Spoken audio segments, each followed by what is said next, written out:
Kanchipuram వకుడా silks. నాణ్యత మా ప్రాధాన్యత. మదీనాగూడ, మియాపూర్, హైదరాబాద్ లో త్వరలో శుభారంభం. ఆ టైంలో చాలా కొంచెం నాకు మా ఆయనకి గొడవ అయింది.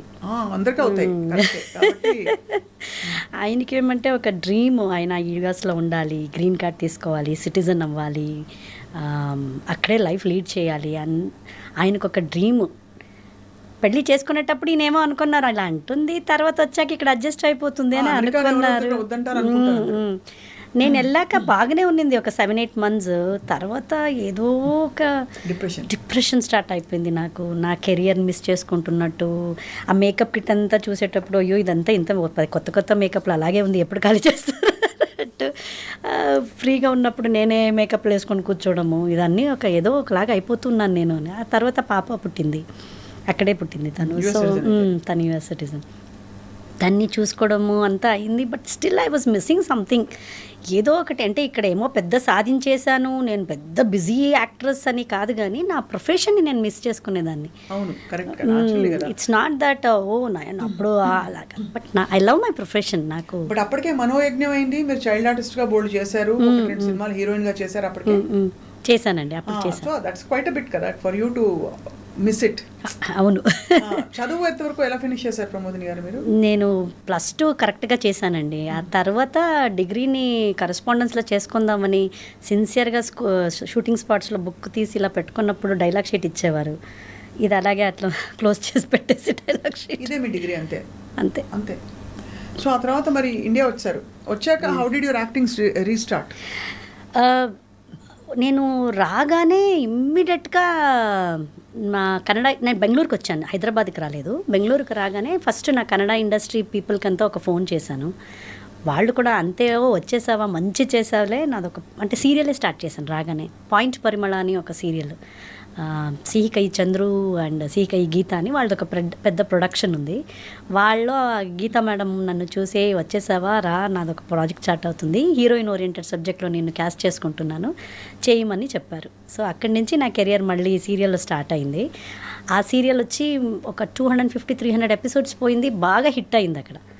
అది హిట్ అయ్యాక మా ఆయన అక్కడే యూఎస్లోనే ఉండేవారు. అప్పుడు ఆయనకి నేను అన్నాను, నేను రాగానే నేను ఇక్కడ బిజీ అయిపోయాను, మమ్మీ పాపను చూసుకుంటున్నారు, నువ్వు వచ్చేసి అంటే ఈయన నా గ్రీన్ కార్డ్ అంతా వదిలేసి ఎలా వచ్చేది, ఐ కాంట్ కమ్ అది ఇది అన్నారు. ఆ తర్వాత వాళ్ళ డాడీ అన్ఫార్చునేట్లీ ఆ టైంకి హార్ట్ అటాక్ వచ్చి చనిపోయారు, మా మావయ్య. అప్పుడు ఆయనకి ఏదో ఒక ఎమోషన్ ఫీల్ అయిపోయి ఏం సాధిస్తున్నాము ఇక్కడ, ఎందుకోసం ఉన్నాము, మా డాడీ కోసమే నేను అన్నీ ఇక్కడ వచ్చాను చేశాను, ఈరోజు ఆయనే లేదు. అట్ ద సేమ్ టైం ఇటువైపు నుంచి నా ప్రెషర్ వేరే ఉండింది, నేను రాను ఇక్కడే వచ్చేసి ఏదో ఆయనకి ఏదో అయిపోయి వచ్చేసారు. సో ఆ తర్వాత రాగానే ఆయన రెసెషన్ టైం అండి, ఆయనకి జాబ్ లేదు, పాప వచ్చేసారు. It was a peaks recession 2010-2011. That is the most challenging part. అవును. అందులో అక్కడ ఇండిపెండెంట్గా అన్ని అంటే ఆల్మోస్ట్ 15 years బయటే ఉన్నారు ఆయన, లండన్, యుఎస్ అని. ఇక్కడ వచ్చాక ఈ అట్మాస్ఫియర్ ఆయనకి నచ్చలేదు, ఎస్పెషల్లీ వర్కింగ్ అట్మాస్ఫియర్. ఏంటి డిసిషన్ చేసేసాను నేను, ఇలా వచ్చేసాను, అంత సంపాదించి ఆయనకి జస్ట్ 40,000 rupees ఫస్ట్ మంత్లీ శాలరీకి వచ్చింది. ఇది ఇంకా చెయ్యాలి కమిట్మెంట్స్లు అన్నప్పుడు నాకు ఒక కాల్ వచ్చింది మళ్ళీ. కరెక్ట్గా మన మనోయజ్ఞం టీం వాళ్ళే ఒక సీరియల్ చేశారు, మహారాణి అని, మళ్ళీ ఈటీవీకే. పూర్ణచంద్ర నాయుడు అని ప్రొడ్యూసర్. సో వాళ్ళందరూ ఆర్కేలో ఉండేవాళ్ళే. సో నాకు వరముల్లుపుడి సార్ వాళ్ళకి తరపు నుంచి ఫోన్ వచ్చి, ఇలా ఒక సీరియల్ చేస్తున్నామమ్మా, నువ్వు వచ్చేసావని అప్పుడే ఫేస్బుక్ అన్నీ వచ్చింది, ఫేస్బుక్లో చూశాను, చేస్తావా అంటే, సార్ నాకు ఆ పరిస్థితిలో అప్పుడు చెయ్యాలి, చాలా హారిబుల్ టైం అప్పుడు నాకు కూడా. సరే సార్ చేస్తానని Bengaluru to Hyderabad up and down చేసి ఆ సీరియల్ కమిట్ అయ్యాను. బట్ అన్ఫార్చునేట్లీ అది సీరియల్ టెలికాస్ట్ అవ్వలేదు.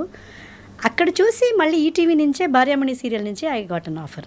అప్పుడు మా ఆయనకి డిలాయిట్ కంపెనీ నుంచి ఆపర్చునిటీ వచ్చింది Hyderabad. So he was again in dilemma, అయ్యో బెంగళూరులో అందరూ ఉన్నారు, నా ఊరు కోయంబత్తూరు ఇక్కడే పక్కనే, హైదరాబాద్లో ఎవరు లేరు, అక్కడికి వెళ్ళి ఏం చేసేది అని ఈ కన్ఫ్యూజన్లో ఉన్నప్పుడు నేను చెప్పాను, హైదరాబాద్ ఈజ్ వెరీ నైస్, చాలా బాగుంది, వెళ్దాము, నీకు నచ్చకపోతే 1 yearలో మళ్ళీ ట్రాన్స్ఫర్ తీసుకొని బెంగళూరులో కూడా డిలాయిట్ ఉంది, వచ్చేద్దాము అని ఆ ప్లాన్లో వచ్చాము. సూపర్. అయితే ఇప్పుడు ఇక్కడికి వచ్చేసారు? అయితే అప్పటి నుంచి వచ్చేసాము, ఇంకెళ్ళలేదు.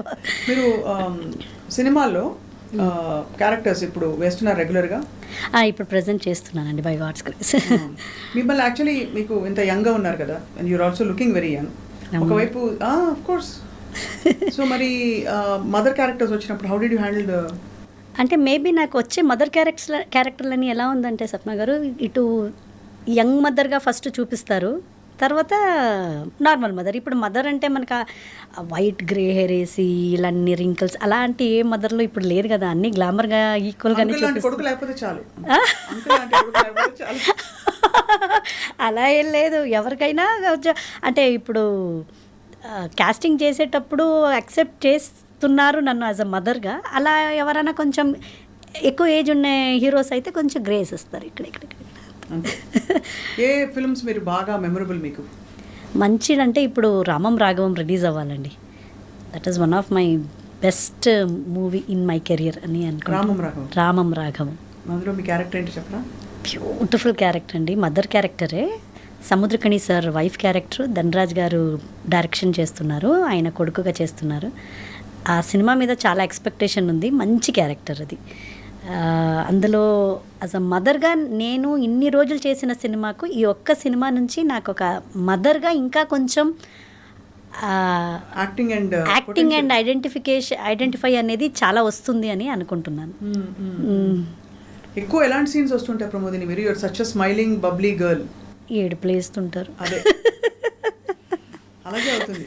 మీరు ఎంత చక్కగా చెప్పారు ఇప్పుడు మీరు జరిగిన మీ లైఫ్ స్టోరీ అంతా, అంటే ఎలా వచ్చారు ఇండియాకి చెప్తుంటే అందులో ఇన్వాల్వ్ అయిపోయి ఎగ్జాక్ట్గా మీరు ఎయిర్పోర్ట్ నుంచి ఇంటికి వస్తున్న సీన్స్ కూడా మాకు కనిపించేలా చెప్తున్నారు అంత న్యాచురల్గా. Thank you. బట్ అలా లైఫ్ మిమ్మల్ని నడిపిస్తూ వచ్చింది కదా. ఎప్పుడైనా did you have ever thought నాకేం కావాలి అని అలాంటి థాట్ వస్తుందా? వెనకెన్నా వేణు నాకేం కావాలి అనేది అనుకున్నప్పుడు ఐ థింక్ ఈ నవ్వు ఉండదేమో. నాకేం తెలీదు, just it's I'm going with, అంటే ఆ ఫ్లోలో వెళ్ళిపోతున్నాను, హ్యాపీగా వెళ్ళిపోతున్నాను అంతే. అదే కావాలి ఇదే కావాలి నాకెందుకు ఏంటి ఇంకా దొరకలేదు అనేది అయితే ఈ స్మైల్ రాదేమో అనుకుంటాను. అదే మీరు అంటే డెఫినెట్గా మీరు చూస్తుంటే మీరు మాట్లాడుతుంటే ఎక్కడికక్కడ సర్దుకుపోయే చాలా అడ్జస్టబుల్ అండి, అడ్జస్ట్ అయిపోతాను ఎనీ సిచ్యువేషన్. ఏదైనా ఈవెన్ షూటింగ్స్లో కూడా లేదు మేడం క్యారవాన్ ఒకటే ఉంది, ముగ్గురు షేర్ చేసుకోవాలి, ఫైన్, ముగ్గురితో మనం మాట్లాడుకొని గడిపోయొచ్చు కదా. రోజంతా ఒకరే ఉండేది టార్చరింగ్. సో మనం ముగ్గురు 4 లేడీస్ ఉన్నామంటే చాలా చక్కగా మాట్లాడుకొని ఉండొచ్చు. పాజిటివ్ చూసుకుంటారు, అన్ని పాజిటివ్ తీసేసుకుంటారు. ఎక్కడ ఇన్సిస్ట్ చేసి నాకు డబ్బులు ఇంత ఇవ్వాలి అని లేదు, నేను ఎప్పుడు డిమాండ్ చేయలేదు. ఎలా తెలిసింది మీకు? మీకు ఎంత వర్తుంది పర్ డే లేదు పర్ ఎపిసోడ్ అని ఎలా అడగాలని ఎలా తెలుసు మీకు? చెప్తారా మేనేజర్స్ చెప్తారా? నాకు ఎవరు మేనేజర్స్ లేదండి, నేనే అడుగుతాను. ఒక క్యారెక్టర్ ఉంది మేడం ఇలా ఉంది అంటే మీరేమనుకుంటున్నారని అడుగుతాను. మేడం మా బడ్జెట్ ఇంతే ఉంది, ఇలాగే ఉంది, కొత్త వాళ్ళు చేస్తున్నాము, మిమ్మల్నే అనుకుంటున్నాము అనేదే నాకు ₹1,00,00,000 ఇచ్చినట్టు అనిపిస్తుంది నాకు. అంతే కదా స్వప్న గారు, ఎంతోమంది ఉన్నారు ఆర్టిస్టులు, అందరిని వదిలేసి మిమ్మల్ని అనుకుంటున్నాము మీరు చెయ్యండి అనేది ఐ ఫీల్ అంతకంటే ఒక బ్లెస్సింగ్ అయినా ఒక వరం దేవుడిచ్చేది ఇంకేముంది అని అనిపిస్తుంది నాకు ఎప్పుడు. Sweet heart your really. అంటే నిజంగా ఇంత పాజిటివ్ యాటిట్యూడ్తో, బికాస్ కమర్షియల్గా డిమాండ్ చేసే వాళ్ళు ఉంటారు తప్పని కూడా నేను చెప్పను, అది వాళ్ళకి సరిపోతుంది. బట్ ఇలా ఉండే వాళ్ళు ఎప్పుడు ప్లెజెంట్గా ఉంటారు లైఫ్లో. అంతే, డబ్బులు ఒకటే కాదు కదండి, డబ్బులు ఏ పరిస్థితులు వచ్చినా కూడా యూనో ఓకే ఇదిదా எனக்கு எழுதி வச்சிருக்கு அவ்வளவுதான் అంటే ఇదిరా అవ్వదా. నరంలోకి వచ్చాను మిమ్మల్ని చూసి. ఎక్కడైనా అమ్మవారి క్యారెక్టర్లు వేశారా? ఏదండి అమ్మవారి క్యారెక్టర్లో? అమ్మవారిది ఒకటి వేసాను కానీ అది సినిమా బయటికి రాలేదు. లక్ష్మీ అమ్మవారి క్యారెక్టర్ ఒకటి వేసాను, చాలా బాగా అందరూ అన్నారు ఇట్స్ వెరీ నైస్ అండి మీకు చాలా బాగా సెట్ అయిందని, బట్ ఆ సినిమా రాలేదు.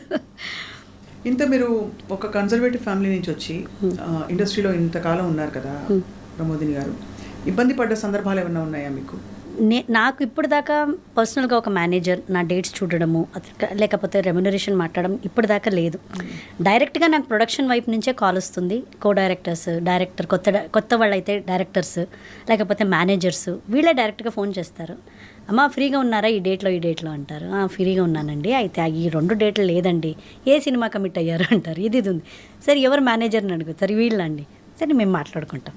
సో వాళ్ళే మాట్లాడుకుంటారు. వాళ్ళు వదిలితే నేను ఇది చేస్తాను, లేదండి మనకి మేము డెఫినెట్గా కావాలి ఇంకా అవ్వదు అన్నట్టయితే ఇంకా నాకు రాసి పెట్టలేదు ఆ సినిమా అని లైట్గా తీసేసుకుంటాను. సో కానే కావాలి, అయ్యో ఇది చేయాలి అది చేయాలి అనే టెన్షన్స్ నేను తీసుకోను. నాకు వరకు నెమ్మదిగా వర్క్ చేసుకోవాలి, వెళ్తూ ఉండాలి, టెన్షన్స్ ఉండకూడదు అనేది ఒకటి. అండ్ ఇంకొకటి ఇబ్బంది ఇది అన్నారు కదా, అలాంటి సిచ్యువేషన్ అయితే నాకు ఎప్పుడూ రాలేదు స్వప్న గారు. బికాస్ నేను చిన్నప్పటి నుంచి చేస్తున్నాను. మా మమ్మీ డాడీ ఫస్ట్ డే నుంచి నన్ను వస్తున్నారు. నా బిహేవియర్ చూసి అందరూ బాగా ఫ్రెండ్లీగా మంచిగానే ఉంటారు, కానీ నాతో ఎవరు అలా తప్పుగా బిహేవ్ చేయడం కానీ వేరేలాగా నాకు ఎప్పుడూ ఆ ఒక ఎక్స్పీరియన్స్ అవ్వలేదు. థ్యాంక్ గాడ్, నాకు I'm very blessed in that.